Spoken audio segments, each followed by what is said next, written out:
आज के दिन हम वाल्मीकि रामायण इस पुस्तक का स्वाध्याय करते हैं। तो ये हमारा अयोध्या कांड का 57वां सर्ग और उसके हम 2 श्लोक पढ़ चुके हैं।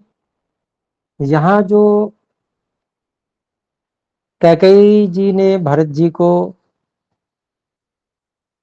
एक अपना जो है कार्य बड़ा अच्छा समझते हुए, मैंने बड़ा अच्छा कार्य किया है ऐसा समझते हुए भरत जी को यथावत सारी बातें बता देती हैं। तो इस पर भरत जी को बहुत अधिक दुख होता है और भरत जी फिर माता की निंदा भी करते हैं। तो यहाँ पर उसी से संबंधित बातें आ रही हैं।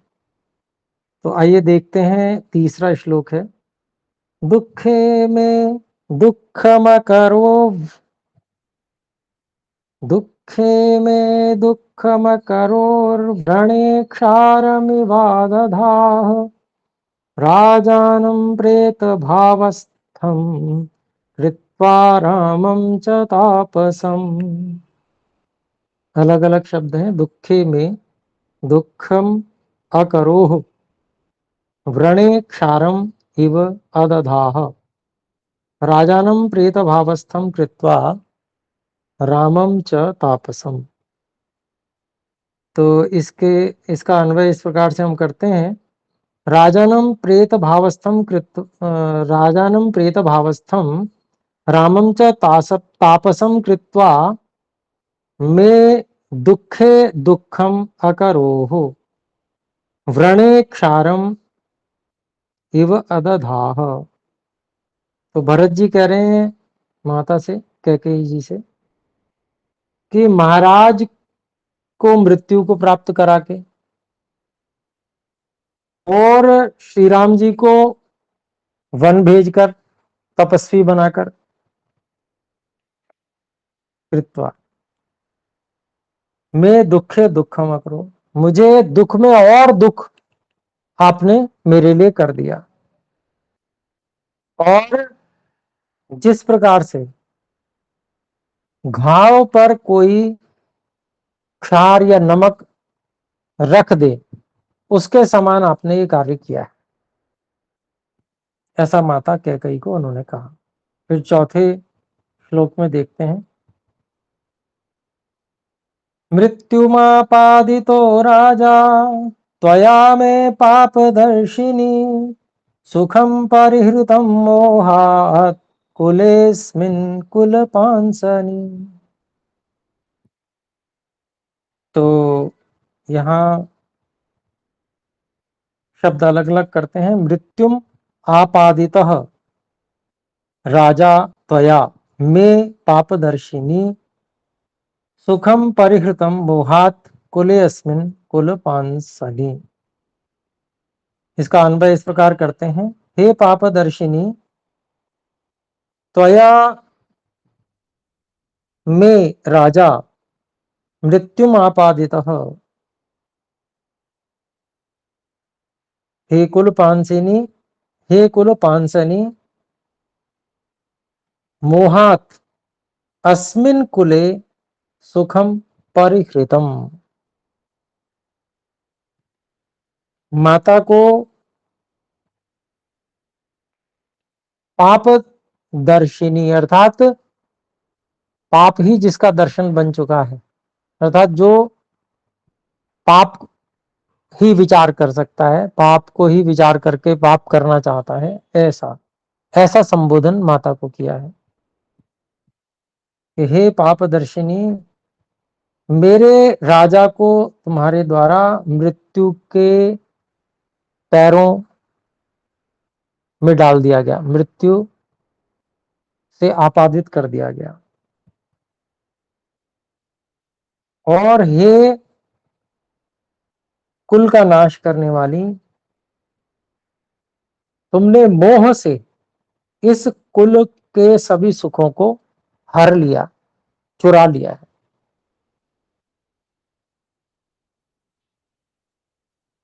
पांचवा श्लोक देखते हैं। अब ये बात कैकेयी जी को समझ में इससे पहले नहीं आ रही थी। भरत जी के कहने के बाद भी हो सकता है अभी आगे देखेंगे क्या स्थिति बनती है, परंतु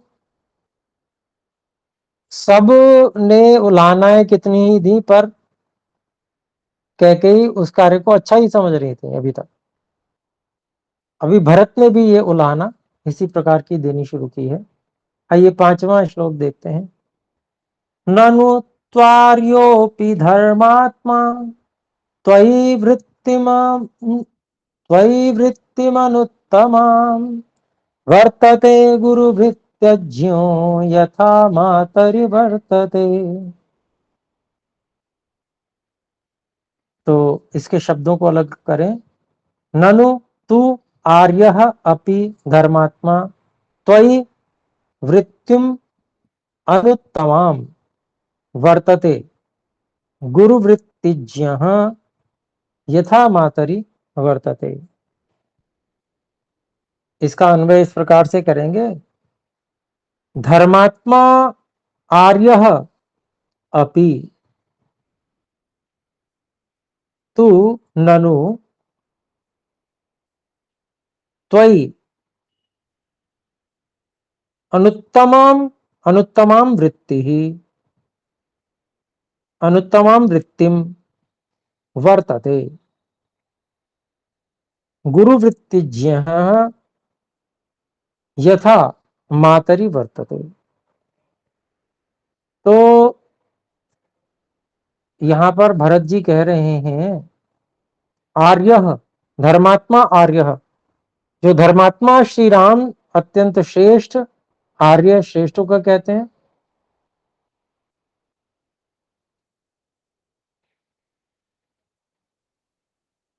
जो ऐसे आर्य और धर्मात्मा श्री राम जी हैं, उन्होंने निश्चय से आप में त्वयि अनुत्तम वृत्ति, अनुत्तम व्यवहार किया, अर्थात उतना अच्छा व्यवहार कोई कर नहीं सकता, इतना अच्छा व्यवहार रखा। अनुत्तमाम वृत्ति वर्तते, उनकी जो आपके प्रति व्यवहार था वो अनुत्तम था, बहुत अच्छा व्यवहार था। ऐसे जो गुरु के प्रति व्यवहार को जानने वाले राम थे, उन्होंने यथा मातरि वर्तते, जैसे कौशल्या माता के साथ वो व्यवहार करते थे वैसे ही आपके साथ व्यवहार था।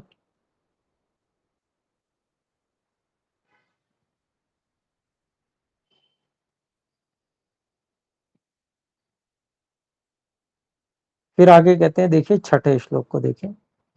तथा ज्येष्ठा ही मे माता कौसल्या दीर्घदर्शिनी त्वयि धर्मं समास्थाय भगिन्यामिव वर्तते। तो इसके शब्दों को देखें अलग अलग। तथा ज्येष्ठा ही मे माता कौसल्या दीर्घदर्शिनी त्वयि धर्मं समास्थाय भगिन्याम, हाँ, भगिन्याम इव वर्तते। इसका हम इस तरह से अन्वय करते हैं। तथा मे ज्येष्ठा ही माता कौसल्या दीर्घदर्शिनी धर्मम समास्थाय त्वयि भगिन्याम इव वर्तते। तो बता रहे हैं भरत जी, वैसे ही जैसे श्री राम जी आपके साथ अनुत्तम व्यवहार करते थे अर्थात सर्वोत्तम व्यवहार करते थे, ऐसे ही मेरी जो बड़ी माता कौशल्या, जो बहुत दूर तक की बातें देखती थी अर्थात जो समझ सकती थी, उन्होंने धर्मम समास्थाय, धर्म में आस्था रखते हुए, धर्म में स्थित रहते हुए, तो आप में भगिन्याम इव, बहन के समान व्यवहार किया। जी, आवाज में कोई दिक्कत है? हम में से और भाई बहन बताएंगे।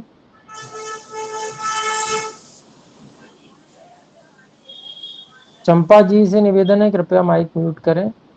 और भाई बहन में से कोई भी जो सुन पा रहे हैं तो वे कृपया आवाज के विषय में सूचना दें। क्या आवाज ठीक है अथवा नहीं है? सही है बस। जी, आवाज सही बताई जा रही है। तो मैं निवेदन करूंगा श्रीराज जी, कृपया अपने नेटवर्क को एक बार चेक कर लें। मेरे पास नेटवर्क पूरा है, और या थोड़ा दाएं बाएं हटकर नेटवर्क में आ जाएं। धन्यवाद। तो देखिए, यहाँ पर हमने बात की कि भरत जी उनको बता रहे हैं कि मेरी श्री राम जी भी आपके प्रति अत्यंत माता के समान व्यवहार करते थे, और ऐसे ही जो माता कौशल्या है वो भी आपके साथ हमेशा धर्म पूर्वक बहन के समान व्यवहार करती रही। तो ये छठे श्लोक में उन्होंने कहा। सातवें श्लोक को देखते हैं।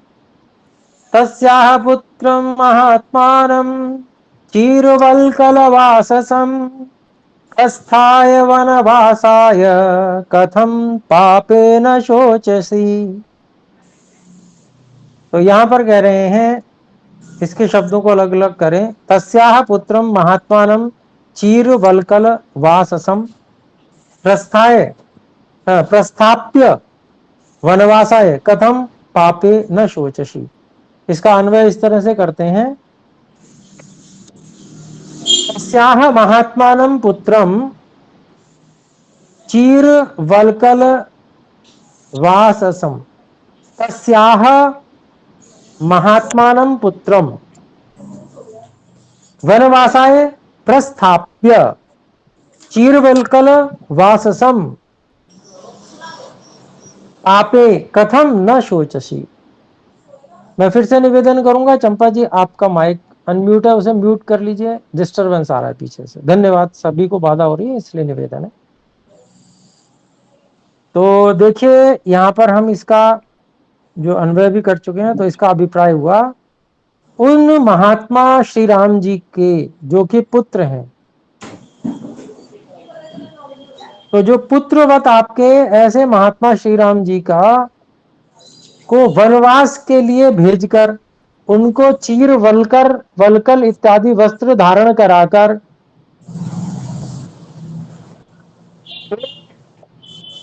पापी, माता को पापिन कह रहे हैं, हे पापिन आपको दुख क्यों नहीं हो रहा है? कथम न शोचसी, आपको दुख क्यों नहीं हो रहा है? आइए 8वां श्लोक देखें। अपाप दर्शनम शूरम कृतात्मानं यशस्विनं प्रव्राज्य चिरवसनं किन्नु पश्यसि कारणम।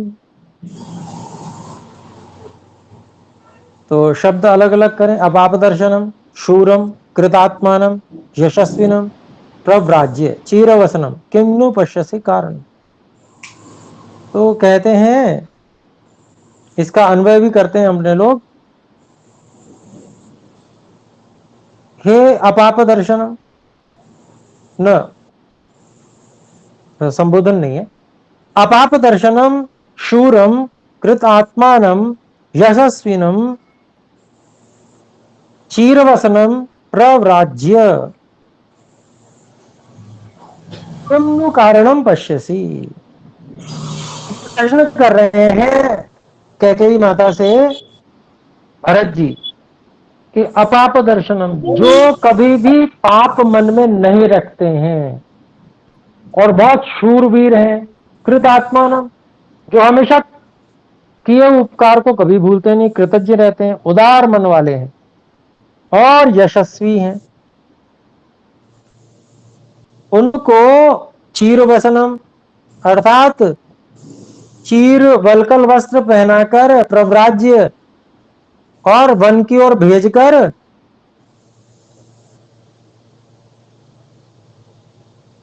नु कारणम पश्यसी, उसमें आप क्या कारण बता सकते हैं भाई कि भाई ये कारण था कि जिसके कारण से उनको वन भेजा गया? क्या कारण देखती हैं आप?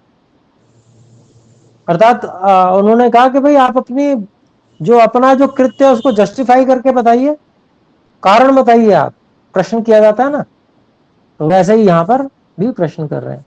आइए 9वें श्लोक को देखें। अहम ही पुरुष व्याघ्राव पश्यन् राम लक्ष्मणौ येन शक्ति प्रभावेन राज्यं रक्षितुमुत्सहे। अलग अलग शब्द देखते हैं।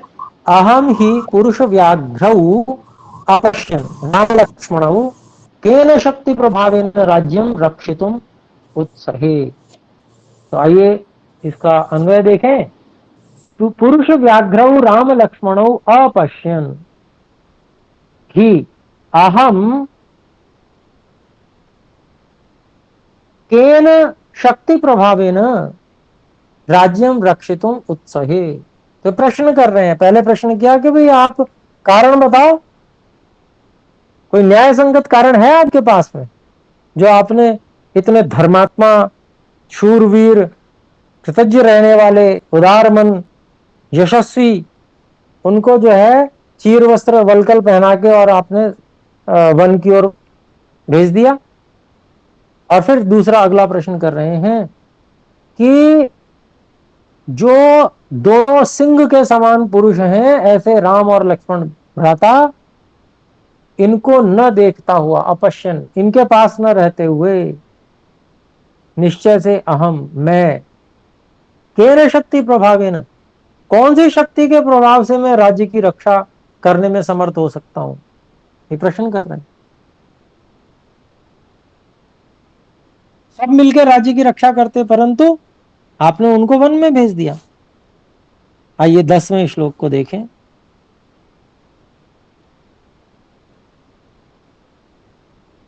अथवा मे भवेत् शक्तिर्योगैर्बुद्धिबलेन वा सकामां न करिष्यामि त्वामहं पुत्रगर्धिनीम्।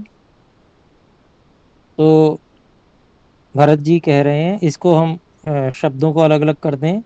अथवा में भवेत शक्ति योगैः, शक्ति ही योगैः, बुद्धि बलेन वा सकामां न करिष्यामि त्वाम अहम पुत्र गर्धिनी।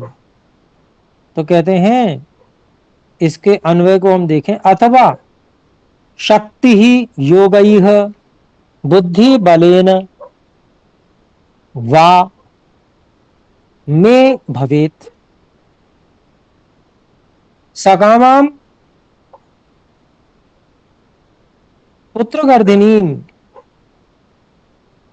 त्वाम अहम न करिष्यामि। या ऐसे कह सकते हैं, हे पुत्र गर्धिनी या पुत्र गर्धिनीम त्वाम अहम सकामाम न करिष्यामि, ऐसे कह सकते हैं। तो अभिप्राय क्या हुआ? तो कहते हैं अथवा, या तो शक्ति योगैः, शक्तियों के योग से, बुद्धि बलेन वा, या बुद्धि के बल के द्वारा, में भवेत, मुझमें राज्य की रक्षा का बल आ जावे, ऐसा हो सकता है। परंतु ये कहते हैं पुत्र गर्धिनी, पुत्र के मोह में फंसी हुई हे माता, तुमको मैं तुम्हारी कामना पूर्ण हुई हुई नहीं करूंगा। न करिष्यामि मतलब तुम्हारी कामना पूर्ण मैं नहीं करूंगा, साफ मना कर दिया। आइए 11वां श्लोक देखें। उत्पन्ना तु कथम बुद्धिस् अभेयं पापदर्शिनी साधु चारित्र विभ्रष्टे पूर्वेशाम नो विगर्हिता। तो यहां पर कह रहे हैं, देखिए इसके शब्दों को अलग अलग देखें। उत्पन्ना तु कथम बुद्धि ही तब इयम पापदर्शिनी साधु चरित्र विभ्रष्टे पूर्वेशाम न विगर्हिता। तो कह रहे हैं, इसको हम अन्वय में लगा लेते हैं। नः पूर्वेषां साधु चरित्र विभ्रष्टे विगर्हिता पापदर्शिनी तव इयं बुद्धिः कथम तु उत्पन्ना। तो कहते हैं, प्रश्न कर रहे हैं यहां पर कि हमारे जो पूर्वेशम पूर्व जन्म लिए हुए पूर्वज हैं, हमारे पूर्वजों के साधु चरित्र विभ्रष्टे, उत्तम चरित्र को नष्ट कर देने वाली, विगर्हिता कलंकित करने वाली, पाप दर्शिनी जिसमें पाप दर्शन है अर्थात पाप का ही विचार जिसमें है, ऐसी तुम्हारी यह बुद्धि आखिर उत्पन्न कैसे हो गई। कथम उत्पन्न, कैसे उत्पन्न हुई, प्रश्न कर रहे। फिर 12वां श्लोक, अस्मिन् कुले हि पूर्वेषां ज्येष्ठा राज्ये विशिच्यते अपरे भ्रातरस्तस्मिन् प्रवर्तन्ते समाहिताः। तो इसके शब्द अलग अलग हैं। अस्मिन् कुले ही पूर्वेषां ज्येष्ठः राज्ये अभिषिच्यते अपरे भ्रातरः तस्मिन् प्रवर्तन्ते समाहिताः। और इसका अन्वय ऐसे करते हैं कि पूर्वेषाम ही अस्मिन् कुले परंपरा अस्ति, परंपरा का हमने परंपरा अस्ति का अध्याय कर लिया। यत् ज्येष्ठः राज्ये अभिषिच्यते अपरे भ्रातरः तस्मिन् समाहिता प्रवर्तन्ते। तो कहते हैं भाई हमारे पूर्वजों के इस कुल में यह परंपरा है कि जो बड़ा होता है, ज्येष्ठ होता है, वह ही राज्य अभिषेक, उसका ही राज्याभिषेक किया जाता है। और अपरे भ्रातर और उसके जो बाकी भाई हैं वे तस्मिन समाहिता प्रवर्तन्ते, और उसी राज्य में संयुक्त होकर, समाहित होकर और साथ देते हैं, उसमें कार्य करते हैं। ये हमारे कुल की परंपरा रही है। तो ये 12वां श्लोक हो गया। 13वां श्लोक देखते हैं। न तु कामं करिष्यामि तवाहं पाप निश्चये निवर्तयिष्यामि वनात् भ्रातरं स्वजन प्रियम।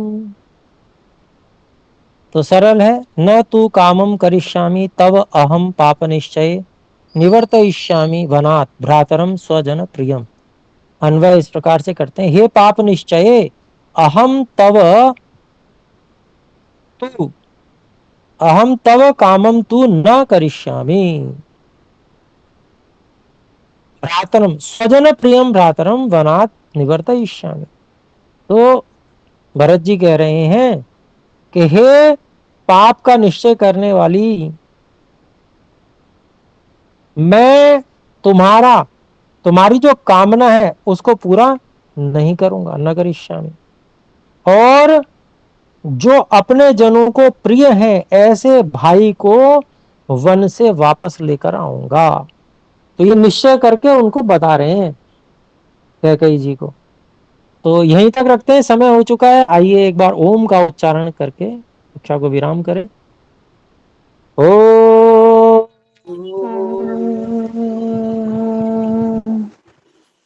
सभी को सादर नमस्ते जी।